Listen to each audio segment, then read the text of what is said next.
तो आदाब, नमस्कार, गुड इवनिंग, सत श्री अकाल। एक बार फिर आप तमाम लोगों का स्वागत है क्राइम तक की कहानी की इस एपिसोड में। उम्मीद है पूरी फैमिली अच्छी होगी, अपना ख्याल रख रही होगी। आज की कहानी सुनाऊं उससे पहले अभी दो ऐसी खबरें आई जिसको देखने सुनने पढ़ने के बाद, हालांकि उस पर वारदात भी बनाया था, बड़ा अजीब लगा। वो इसलिए कि कई बार कई चीज़ें ऐसी होती हैं जो हम लोग सोचते हैं कि ऐसा कैसे हो सकता है, लेकिन हो जाता है। एक यूपी के उन्नाव से खबर आई थी और ये बात है नवरात्र से एक रोज़ पहले की। खबर ये थी कि एक नौजवान, उसकी माँ की मौत हो चुकी थी। तंत्र मंत्र सिद्धि में उसका ज़्यादा विश्वास था। वो कुछ ख़ास ताकत सिद्धियां हासिल करना चाहता था। इसी वजह से वो बहुत सारे जो तांत्रिक या फिर पुजारियों के चक्कर भी काटा करता था। ऐसे एक पुजारी ने उसे मशवरा दिया कि अगर तुम नवरात्र से एक रोज़ पहले समाधि ले लो तो बच भी जाओगे और तुम्हें बड़ी सारी सिद्धियां भी प्राप्त होंगी। अब वो उसकी बातों में आ गया। इसके बाद जो पुजारी थे उन्होंने उन्नाव के उस गांव के दूर एक सुनसान इलाके में, एक मैदानी इलाके में एक बहुत गहरा गड्ढा खोदा और उसके बाद वहाँ पे सारी चीज़ें पूजा पाठ की रखी। 4 पुजारियों ने पूजा पाठ शुरू किया, कुछ और भी लोग उसमें शामिल हुए और उसके बाद उस गड्ढे में उस नौजवान को उतारा गया कि चलो अब तुम समाधि लो। वो गड्ढे के अंदर गया, फिर उस गड्ढे को लकड़ियों से पहले ढका गया, फिर उसके ऊपर प्लास्टिक का कवर डाला गया और फिर तमाम मट्टियाँ उसके ऊपर डाल दी गई और वो गड्ढा बिल्कुल बंद, मतलब जैसे कब्र होता है।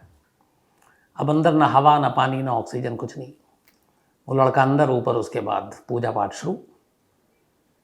इत्तेफाक से इस पूरे चीज़ों को, सभी चीज़ों को कोई एक अपने मोबाइल से रिकॉर्ड भी कर रहा था और शायद उन्हीं में से किसी एक शख्स ने, जिसकी थोड़ी सी वो उस लगा कि ये गलत हो रहा है, उसने पुलिस को कॉल कर दिया। अब लोकल पुलिस भागती हुई पहुंचती है मौके पर। अब तक लगभग 5 से 6 मिनट हो चुका है उस शख्स को समाधि के अंदर, और ऊपर से मिट्टी से एकदम बराबर कर दिया गया मैदान और फिर प्लास्टिक का कवर डाल दिया गया। तो अंदर वो जिंदा कब्र में है या समाधि में है, और 5-6 मिनट हो गया है। पुलिस सुनती है खबर तो बदहवास भागती है। आने के बाद अब देखती है पुलिस के सारे जो है वहाँ पे पूजा पाठ चल रहा है, कुछ लोग बैठे हुए हैं। अब पुलिस हड़काती है पहले तो पुजारियों को, फिर उसके बाद आवाज़ आती है जल्दी करो जल्दी करो। फिर वो खुदाई होती है आनन फानन में, और वो खुदाई होती रहती है और उसके आखिरकार उस खुदाई के बाद वो लकड़ी का हिस्सा आता है, फिर अंदर गड्ढा है, फिर एक पुलिस वाला नीचे गड्ढे में उतरता है। फिर उस नौजवान नसीब अच्छा कि तब तक वो जिंदा है, करीब 6 मिनट हो गए सोचिए ज़मीन के अंदर। उसके बाद उसको पुलिस वाले पकड़कर हाथ बाहर निकालते हैं, फिर पुजारियों को खूब डांटते हैं, फिर 4 पुजारियों को गिरफ्तार करते हैं, फिर उस लड़के को अपने साथ ले जाते हैं। फिर सारी कहानियाँ आती हैं कि उसने इसलिए किया था कि नवरात्रे से एक दिन पहले अगर वो ऐसा करेगा और समाधि ले लेगा तो उससे सिद्धियाँ प्राप्त होंगी। अब उसे ये पता नहीं था कि अगर थोड़ी सी देर हो जाती, पुलिस लेट पहुँचती, तो शायद वो ज़िंदा ही ना होता। लेकिन खैर, हमेशा हम लोग पुलिस की शिकायत करते हैं, पुलिस की बुराई करते हैं। यहाँ पे वाकई पुलिस ने जिस फुर्ती से काम किया, जिस तरीके से भागती भी आई और वक्त रहते एक शख्स की जान बचा ली। तो एक शख्स जो ताकत हासिल करने के लिए मुर्दा बनने जा रहा था, ये कहानी उन्नाव की थी। इत्तेफाक से उसी रोज एक दूसरी कहानी आई कि यहाँ एक जिंदा शख्स मुर्दा बनने जा रहा है अपनी मर्जी से, और वहाँ एक मुर्दा है जिसको 1.5 साल से जिंदा रखा गया है। ये कहानी भी शायद आप लोगों ने सुनी होगी। एक इनकम टैक्स डिपार्टमेंट में काम करने वाले शख्स की कोरोना में पिछले साल 2021 जून में मौत हो जाती है और उसके बाद लाश को घर वालों के हवाले कर दिया जाता है, डेथ सर्टिफिकेट भी जारी हो जाता है। अब घर वालों को उसका अंतिम संस्कार करना है, लेकिन घर वाले लाश जब घर में लाते हैं तो अचानक उन्हें लगता है कि उसकी धड़कनें तो चल रही हैं। अब वो शमशान जाने की बजाय घर में ही लाश रखे हुए इस उम्मीद में कि जिंदा हो जाए।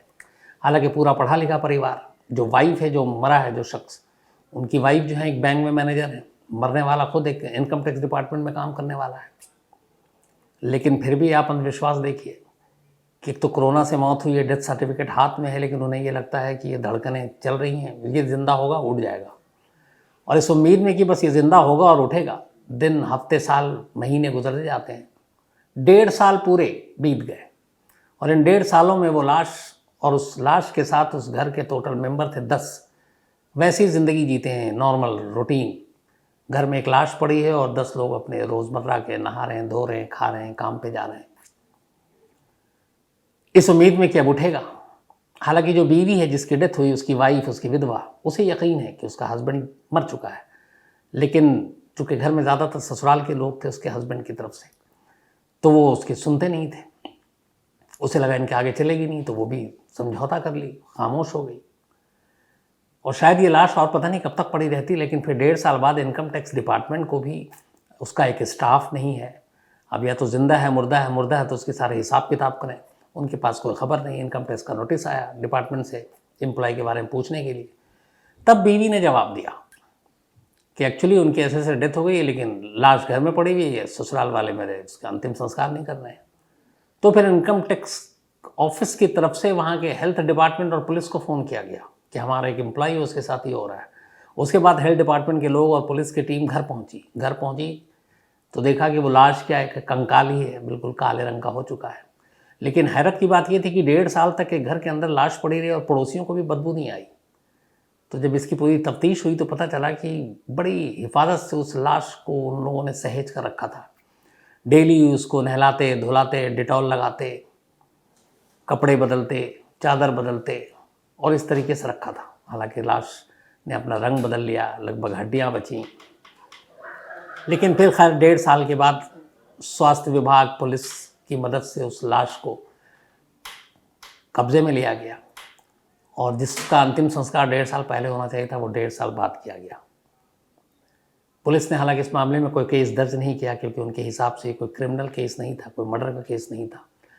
बट हाँ, पुलिस ने ये ज़रूर किया कि इस फैमिली के लोगों की मानसिक हालत कैसी है इसकी ज़रा जांच की जाए। तो जो मनोचिकित्सक हैं उनके ज़रिए उनसे बातचीत भी की जा रही है कि इनकी आखिर ऐसी क्या स्थिति थी जिस वजह से एक लाश को घर में रखकर और ज़िंदगी जी रहे थे।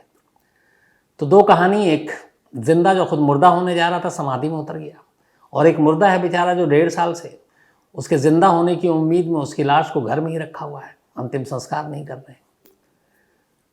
तो हमारे इर्द गिर्द, हमारे समाज में कहीं भी कुछ भी पता नहीं क्या क्या होता रहता है।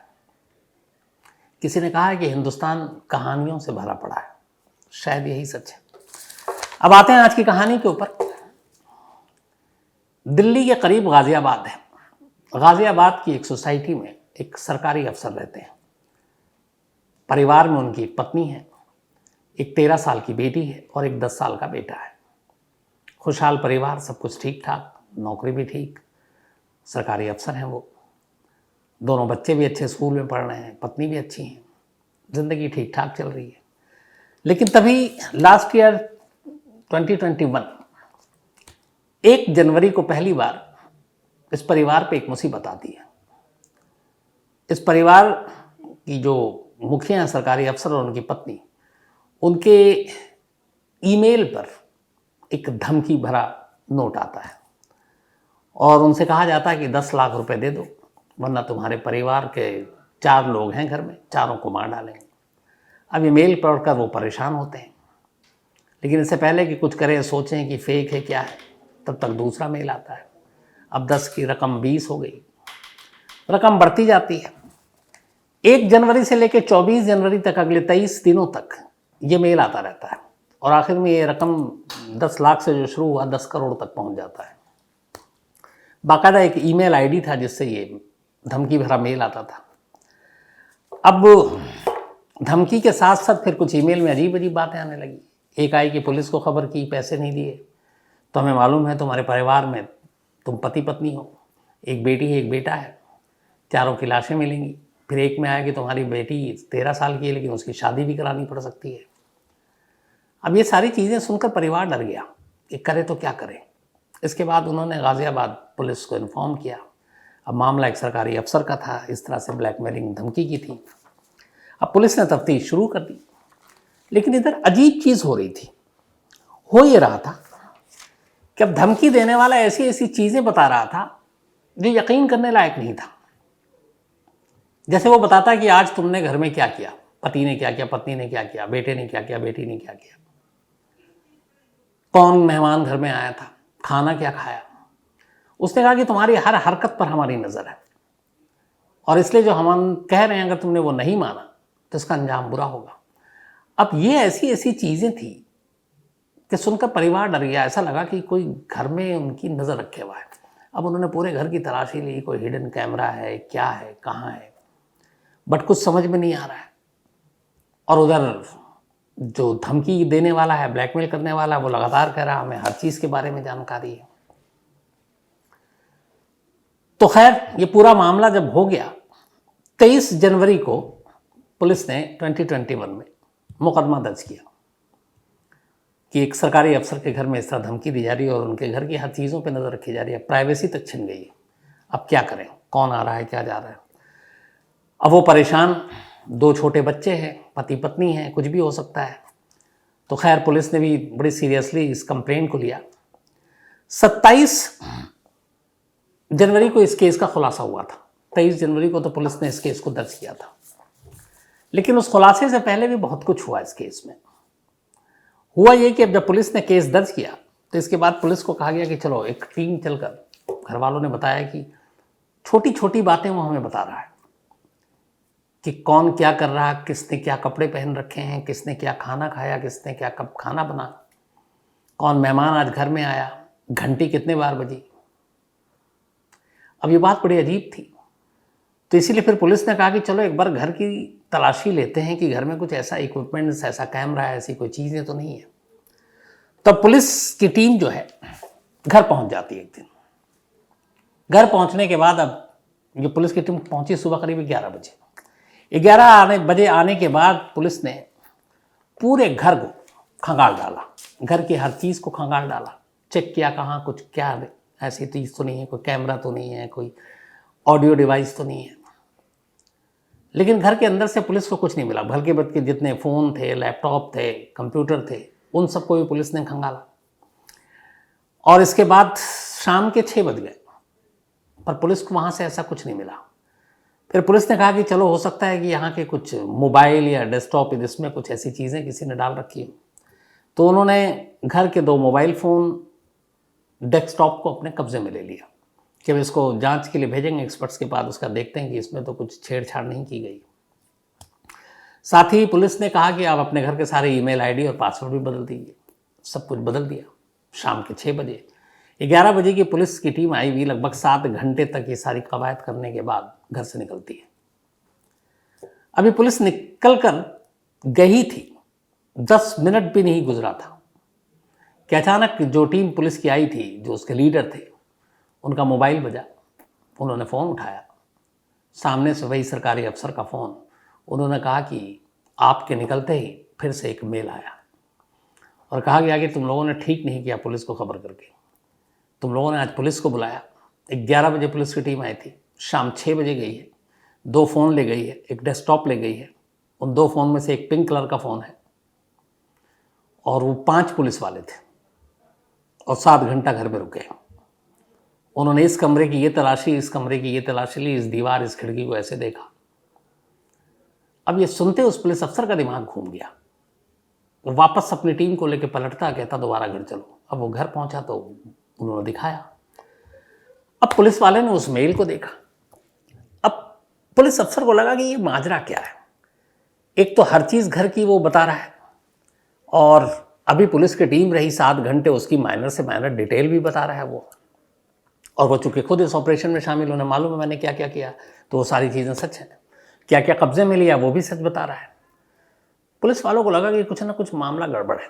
अच्छा, इसमें कई बार बीच में ऐसा हुआ था कि तुम हमें हल्के में मत लेना, तुम्हारे ऊपर हमारी पैनी नज़र है और तुमको मैं इशारा दूंगा घंटी बजाकर, और डोरबेल बज जाता था। अब घर वाले हैरान कि ये क्या माजरा है। पुलिस वाले ने भी कहानी सुनी तो अक्सर ये होता है कि जो हैकर हो या ब्लैकमेलर हो, वो दूर से धमकी देता है। कोई आकर ये बताने के लिए ऐलान नहीं करता कि देखो मैं हूं और अभी थोड़ी देर के बाद तुम्हारा डोरबेल बजेगा और डोरबेल बज रहा है। तो ऐसी हिम्मत कौन कर सकता है। अब जब ये सारी चीज़ें हुई तो पुलिस अफसर को लगा कि मामला कुछ गड़बड़ है। अब उन्होंने घर की फिर से तलाशी ली। फिर घर के सारे मेंबर, अब शक किस पे करें। सरकारी अफसर कंप्लेनेंट हैं, पत्नी भी कंप्लेनेंट, उन्होंने भी साथ दिया। एक बेटी 13 साल की, बेटा 10 साल का, बेटा 5वीं क्लास में, बेटी 7वीं क्लास में। पुलिस ने आसपास के सीसीटीवी कैमरे देखे, वहाँ पे कुछ ऐसी चीज़ मिली नहीं। पड़ोसियों से पूछताछ की कुछ पता नहीं चला। अब पुलिस को ये यकीन हो गया कि घर में कोई ऐसे वो गैजेट्स भी लेकर आए थे कि किसी ने हिडन कैमरा या कुछ छुपाया तो पता चल जाएगा, कुछ ऐसा नहीं है। तो फिर इस चार दीवारी के अंदर की बातें बाहर से कोई शख्स कैसे भेज रहा और कैसे बता रहा है, ये पुलिस के लिए सबसे बड़ा चौंकाने वाला सवाल था। बड़ी देर तक सोचा पुलिस ने, फिर पुलिस इस यकीन पर पहुंची कि ये काम घर के अंदर ही कोई कर रहा है। अब चूंकि सीसीटीवी कैमरे फुटेज में भी कुछ दिख नहीं रहा है कि कोई बाहर से आ रहा है जा रहा है, हालांकि जहाँ पे जो डोर बेल है वहाँ पे कोई कैमरा नहीं था, तो वो वरना पता चल जाता है कि बेल कौन बजा रहा है। लेकिन अब पुलिस का यकीन हो गया कि इस घर से जुड़ा हुआ ही कोई शख्स है जो ये सारा खेल कर रहा है। अब कौन हो सकता है? अब पुलिस ने अपनी तफ्तीश आगे बढ़ाई, फिर से सारे ईमेल आईडी वाईडी निकाले, सरकारी अफसर को भी शक के घेरे में रखा, पहले उनके सब कुछ चेक किए, उनकी वाइफ के किए, बेटी का किया। अब बेटे की बारी थी, 5वीं क्लास का बच्चा, 10 साल उम्र। जब किया तो उसके डेस्कटॉप में कुछ अजीब अजीब से ईमेल आईडी दिखे।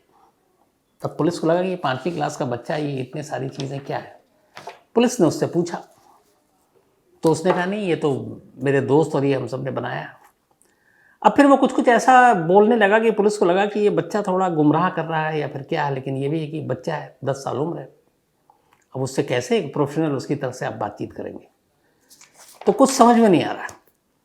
फिर पुलिस ने एक ईमेल आईडी आखिरकार उसी के जो डेस्कटॉप है उसमें से निकाला, और जब घर के तमाम लोगों से पूछा उसके बारे में तो सरकारी अफसर ने मना किया, उनकी वाइफ ने मना किया, बिटिया ने मना किया। अब बच्चे से बातचीत की तो उसने कहा कि हाँ, ये एक मेरा दोस्त है, आदित्य नाम का लड़का है, उसने ये किया था और वो मुझे ये कहता था कि एक फेक ईमेल आईडी है, बनाओ और अपने माँ बाप को इससे धमकी दो, और नहीं तो वो मेरे को पीटता था। अब फिर पुलिस ने आगे पूछताछ की तो पता चला कि ये झूठी कहानी सुना रहा है, आदित्य नाम का कोई दोस्त ही नहीं उसका। फिर उसने कहा कि यमराज नाम का दोस्त है, उसने मुझसे ऐसे ऐसे करने के लिए कहा था, बट उस पर भी कुछ नहीं, और बच्चा कुछ बता नहीं रहा और उम्र इतनी छोटी है कि पुलिस कुछ सख्ती नहीं कर सकती।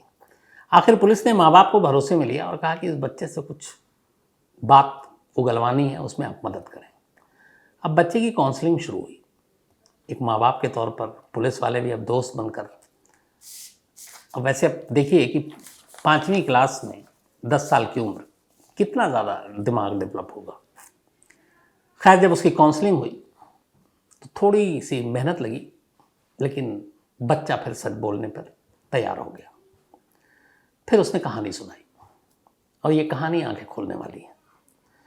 उसने कहा कि दिसंबर 2020 में, ये कहानी शुरू थी 1 जनवरी से, जब न्यू ईयर की छुट्टी होती है उससे पहले स्कूल खुला हुआ था। तो एक रोज़ इस स्कूल में साइबर सिक्योरिटी के ऊपर एक स्कूल वालों ने कोई एक प्रोग्राम रखा हुआ था। तो बच्चों को बताने के लिए फ़ोन, लैपटॉप, मोबाइल और क्या चीज़ें अच्छी हैं, क्या बुरी हैं, और साइबर क्राइम क्या होता है, हैकिंग क्या होती है, तो ये सारी चीज़ें को रखने के लिए, बताने के लिए स्कूल वाले ने बुलाया एक्सपर्ट्स को। अब उसमें ये बच्चा भी था, उसने ये सारी चीज़ें देखी, उसने बताया कि कैसे फेक आईडी भी बनता है, कैसे आप ये सब कुछ कर सकते हो। उस बच्चे ने सब कुछ बड़े ध्यान से सुना, गौर से सुना, क्लास से बाहर आया। अब उसका दिमाग कि ये सच बोल रहे हैं या झूठ बोल रहे हैं, कोई कैसे किसी का ये कर सकता है, कोई कैसे किसी की आईडी चुरा सकता है या उसके सारे डिटेल निकाल सकता है और पता ना चले। इसके बाद वो यूट्यूब पे गया और यूट्यूब पे जाने के बाद उसने इन सारी चीज़ों के बारे में और स्टडी की। मोबाइल हैकिंग कैसे होती है, वीडियो देखे उसने मोबाइल हैकिंग के, अलग अलग जो लोग डालते हैं, कई बार देखिए उसका कहाँ कहाँ इस्तेमाल होता है, फर्जी ईमेल आईडी बनाने का तरीका। अब ये सब कुछ उसने किया, सीख गया। अब उसने कहा कि इसको कहाँ इस्तेमाल करें। फिर उसने कहा कि घर से ही शुरू करते हैं।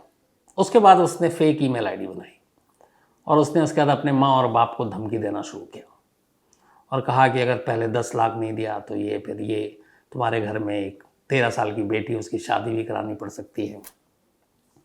अब ये सारी चीज़ें वो करता गया और यही वो इतना वो डराना चाहता था, देखना चाहता था कि कई बार वो मेल करता और इससे पहले कि मेल खोल कर कोई पढ़े, वो गैप रखता हो 2-3 मिनट, और उतनी देर में वो चुपचाप से बाहर निकलता, डोरबेल बजाता और वापस आ जाता और मेल में लिख चुका होता है कि देखो घंटी, और तुम्हारे घर के कितने करीब तक हूँ। तो अब घर वाले फिर उससे ये भी पता, चुके वो घर में ही है, कि आज खाना क्या बना है, किसने क्या पहना है, कौन घर में मेहमान आए हैं। और जब पुलिस की टीम पहुंची तो उसे ही पता था कि पुलिस वाले कितने हैं, इनके लीडर कौन है, कितने घंटे रुके, क्या क्या ले गए, तो सब विटनेस था। तो घर की चीज़ें, सारी जानकारी मेल में धमकी के तौर पर इस्तेमाल करता अपने ही माँ बाप और बहन के लिए। अब ये सारा उसने खुलासा कर दिया। अब यहाँ पे पुलिस के सामने 2 इशू आई। एक, बच्चे की उम्र 10 साल, 5वीं क्लास का पढ़ने वाला, अब उसके खिलाफ क्या कार्रवाई करे। बच्चे को फिर समझाया गया और पुलिस ने उस बच्चे के खिलाफ कार्रवाई करने वाले जितनी भी चीज़ें थी हटा दी। और चूंकि उसने बताया कि मेरा सिर्फ ये मकसद था जानना कि जो साइबर सिक्योरिटी, साइबर हैकिंग और इन सब के बारे में जो पढ़ाया गया है वो कितना सच है, झूठ है, मैं उसको प्रैक्टिकली जानना चाहता था, और उसके लिए मैंने अपने घर में ही ये सारी चीज़ें अपनाई। तो पुलिस ने उसके नीयत, उसके मकसद और उसकी उम्र को देखते हुए कोई मुकदमा दर्ज नहीं किया। उसे समझाया, बाकी माँ बाप पे छोड़ दिया कि आप अपने बच्चों पे नज़र रखें, ख़ास तौर पर कितनी देर के लिए उसके हाथ में मोबाइल होना चाहिए, कितनी देर वो कंप्यूटर पे होना चाहिए, कंप्यूटर पे जब हो तो आसपास में किसको होना चाहिए, नहीं होना चाहिए, इन हिदायतों के साथ उसे छोड़ दिया। अब आप बताइए, एक 10 साल की उम्र 5वीं क्लास का बच्चा लगभग 23 दिनों तक अपने पूरे परिवार को डराता रहा, और तमाम वो चीज़ें की जो शायद बड़े बड़े घाघ जो प्रोफेशनल क्रिमिनल सोच सकते हैं वैसा। लेकिन यहाँ मकसद कुछ और था। फिर भी ये चीज़ें बताती हैं कि अगर बच्चों के ऊपर कंट्रोल ना हो और वो कब क्या कर रहा है उस पर माँ बाप की नज़र ना हो, तो बच्चों के बिगड़ने के पूरे चांसेस होते हैं। तो हर एक माँ बाप से ये रिक्वेस्ट है ख़ास तौर पर कि बच्चा जब मोबाइल पे हो, कंप्यूटर पे हो, तो वो क्या देख रहा है, क्या सीख रहा है, ये सारी चीज़ों पे कम से कम माँ बाप की नज़र होनी चाहिए, ताकि ये पता लगाया जा सके कि उसका वक्त ज़्यादातर कहाँ गुजरता है। और एक बार अगर शुरू से ही ये सारी चीज़ें हो गई तो फिर बच्चे भी हैं वो सब सच बता देते हैं और माँ बाप को भी पता होता है कि वो क्या कर रहा है, तो शायद ये चीज़ें ना हो। वरना सोचिए उन माँ बाप के ऊपर, इन्हीं सरकारी अफसर, उनकी वाइफ के बारे में कि 23 दिन उन्होंने कैसे गुजारे, और जब सच पता चला होगा तो उन पर क्या बीती होगी। तो ये एक सबक देने वाली कहानी थी और चौंकाने वाली भी। तो कहानी में इतना ही, लेकिन कहानी ख़त्म करूं उससे पहले वही अपना सिलसिला। आज आदित्य नारायण शुक्ला, और ये अपना तखल्लुस लिखते हैं वत्सराज, ये ब्लॉगर भी हैं, कविता भी शायद लिखते हैं, बहुत सारे मल्टी टैलेंटेड हैं।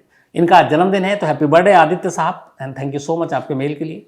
मनप्रीत कौर, इनका भी आज जन्मदिन है, हैप्पी बर्थडे मनप्रीत कौर जी। और पलविंदर सिंह इनके हस्बैंड हैं कैलिफोर्निया से। पलविंदर सिंह जी बहुत प्यार करते हैं मनप्रीत जी आपको, इसका अंदाज़ा मुझे इसलिए हुआ कि आपके इस बर्थडे के लिए उन्होंने नामालूम कितने मेल भेजे हैं, तो हैप्पी बर्थडे। साथ ही शेष नारायण का भी आज जन्मदिन है, तो हैप्पी बर्थडे शेष नारायण साहब। सबिता पवन शाह जी, इनका भी आज जन्मदिन है, तो हैप्पी बर्थडे सबिता जी। और ये श्रवण कुमार शाह जी ने भेजा है। साथ ही प्रीति महेश कुमार का भी आज बर्थडे है, तो happy birthday Preeti, and thank you so much आपके मेल के लिए। अर्जुन, इनका भी आज जन्मदिन है, तो हैप्पी बर्थडे अर्जुन। और पूनम जी और सुभाष पवार जी, इन्होंने भेजा है, ये इनके मम्मी पापा हैं। डॉक्टर जयश्री भोंगले, इनका भी आज बर्थडे है, तो हैप्पी बर्थडे डॉक्टर जयश्री जी। और गजानन ने भेजा है। साथ ही रवि राय का भी आज बर्थडे है, तो जन्मदिन मुबारक हो। लाला का भी आज बर्थडे है, तो हैप्पी बर्थडे लाला, रवि कुमार ने भेजा है। कुमारी कोमल छिरक, इनका भी आज बर्थडे है, तो हैप्पी बर्थडे कोमल। तो दीक्षा सिंह का भी आज जन्मदिन है, तो हैप्पी बर्थडे दीक्षा जी। और अमन सिंह ने भेजा है। साथ ही ज़ारा खान का भी आज बर्थडे है, तो हैप्पी बर्थडे ज़ारा। और जुनैद खान ने भेजा, उनकी बिटिया है। इसके अलावा Sachin Joy, thank you so much आपके मेल के लिए। विनय कुमार जायसवाल ने कहानी की फरमाइश की है। अशोक खारपू, इन्होंने भी एक कहानी की फरमाइश की है। इसके अलावा संध्या पटेल जी, थैंक यू सो मच।